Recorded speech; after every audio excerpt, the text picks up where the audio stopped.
Okay, we're talking movies. I am Cakes. With me today is Luke here. Luke. How you doing today, bud? Pretty good. It's a nice day out. Nice fall day. It is definitely. Last movie you saw, Luke? What'd you see? Well, last night I watched Hamlet 2, which was pretty funny. But the last really good one I saw is a movie called We Need to Talk About Kevin, starring Tilda Swinton and John C. Reilly. And it's a pretty dark movie, but it's pretty great. It's probably one of the best movies I've seen in a while. Uses a lot of symbolism of colors. It's really well directed and acted, and you're never really sure how to feel about some of the characters throughout the movie. It's about a lady who kind of has a distant relationship with her son, but the son himself is kind of a jerk, not very good kid, and the father's kind of just like, oh hey buddy, kind of lets it go, and then eventually, not going to ruin anything in the movie, but the son goes to school and kills some classmates, and the movie takes place more after the fact, and like this the mom's Tilda Swinton's character, her life is pretty much in shambles because of it, because she feels responsible. But yeah, it's a dark movie, but it's really, really well done. Like I said, just extremely well directed. Cinematography's great. Yeah, I can't I don't want to give too much away, but it's a really great movie. But just prepare yourself. It's pretty dark. Yeah, sounds pretty intense, definitely. But it's not torturous though, and it's not graphic or anything either. But let's reverse back to Hamlet 2. Is that pretty good? I've always wanted to check that out. I just never got around to it. Yeah, I saw it way back when it first came out in the theaters, and it was pretty funny, but I rewatched it with a friend last night, and I found it really funny. I like Steve Coogan. Yeah. He's pretty great. I just enjoy characters who are supposed to be in charge, but are really irresponsible or immature, more immature than the kids, and just a lot of good jokes about actors in theater, and being a theater nerd as a high schooler, just kind of quite a few chuckles. It's more relatable than say Glee. Yeah. But oh, interesting. Well, and I know you watch this, but I took the plunge finally this weekend and watched Snow White and the Huntsman. I don't know.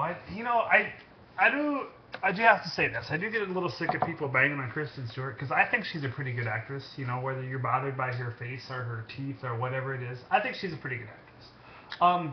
Probably wasn't her best role, but still, I thought she did a pretty decent job. The acting in that movie is actually pretty good. I was a little impressed by Chris Hemsworth as well, and Charlize Theron's always really good. But I don't know. I kind of hated the movie for the first 20 minutes, and then I liked it, and then I kind of hated it again at the end. I felt like that movie was exactly like I thought it was going to be, and then when I watch a movie like that, I'm always a little bit disappointed. I certainly was entertained, but I just felt like I felt like they did so much, and there was so much poured into that movie, but they didn't really have just a huge, amazing result. I like I said, I enjoyed it, but it wasn't. I was still a little bit disappointed because it. Yeah, I mean it's a little flawed. I'll give you that. But yeah, I don't know. Maybe I just saw it in the right mood or something. Yeah, that could be. We as fans of music too can agree with that. When you listen to a CD and it's like, oh, that's really cool, and then you listen to it again a couple days later, and be like, why did I ever like this? I suppose you can really, it depends on the mood.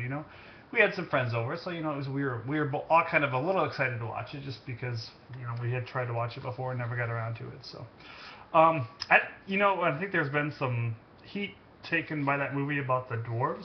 I thought they were great. I actually didn't mind it at all. I mean, yes, they did use real actors and kind of shrink them down to size, but I didn't even realize who a lot of them were. I mean, obviously you could tell Bob Haskins. And I only figured out that one guy was Ian McShane because it said it on the DVD cover. but I had no clue that was Brendan Gleeson, and I didn't even know Brendan Gleeson was there. yeah, usually always tell Brendan he's Gleeson. Gus. He's the one that gets killed. Sorry, okay. spoiler alert. And then Toby Jones, of course, is unmistakable. Mm-hmm. His little weird face, but anyway, he's a good actor. Yeah, usually you always tell Brendan Gleeson by his voice. Yeah, exactly. And maybe it's because they all had that deep accent in there. I just didn't even think about it. Mm-hmm. I thought today we talk a little bit about comedies. Here's the deal. Here's my little spiel. What I've watched a lot of movies recently, thinking I'm just gonna like them and laugh, and it just hasn't seemed to work out. You know, like 5 Year Engagement, or I guess I wouldn't say Jeff and the Brotherhood wasn't funny. It wasn't what I was expecting. Just those are the first couple things that pop into my head.